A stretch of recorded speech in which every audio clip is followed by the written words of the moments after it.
Shalom, Haverim. This is Introduction to Hebrew using the thinking method, which is inspired by language transfer, lesson 2. I'm going to explain concepts and to ask you questions.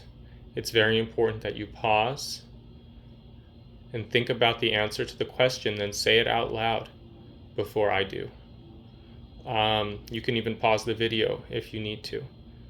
So without further ado, we'll do a quick review of last lesson. The words we learned were ani, which means I, ata, which is you to a male, at, which is you to a female, rotse, which is want, used by a male, rotsa, want, used by a female, kafe, which is coffee, mayim, which is water, more, which is a male teacher, and mora, which is a female teacher. So let's see what you remember. How would you say, I want coffee? Let's assume the speaker's a male. So it's I want coffee. Ani rotse kafe. Tov meod. Okay, how about I want water? Ani rotse mayim. Again, it's a male speaker. So we were just assuming the speaker was male, but we'll revisit something interesting that we hit on a little bit in the last lesson. A woman says, Ani rotsa. A man says, Ani rotse. If you were to look at the text, you'd notice the spelling is the same, but the pronunciation changes slightly. Hebrew often changes the pronunciation or spelling depending on whether the speaker is male or female. Don't worry about memorizing every pattern. Just notice that it happens. Tea. Te.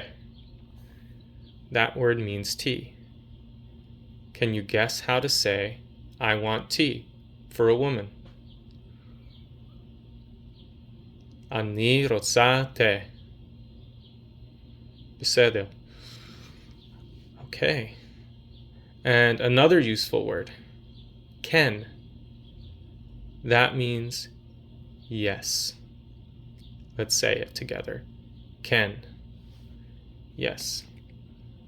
And another word is lo, like L-O, which means no. Now, imagine someone answers, do you want coffee? You can answer by saying either ken or lo. Very easy. In English, we change the word order when we're asking a question. You want coffee becomes, do you want coffee? Hebrew usually doesn't. You simply raise your voice at the end.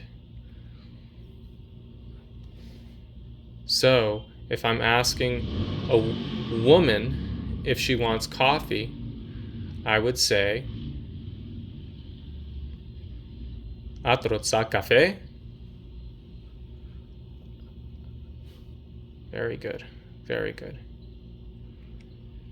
And if I was saying it to a man, what would I say? אתה רוצה קפה?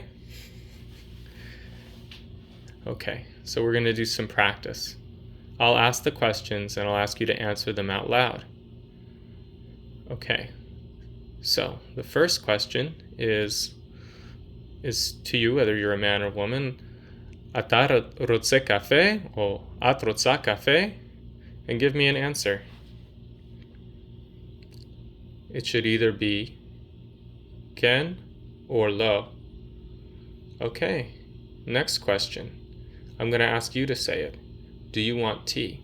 Say it to either a man or a woman. Do you want tea? אתה רוצה קפה?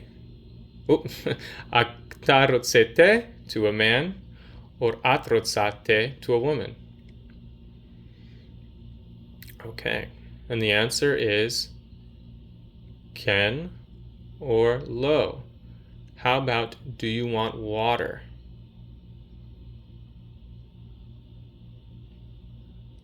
Ata rotze mayim to a man. At rotza mayim to a woman.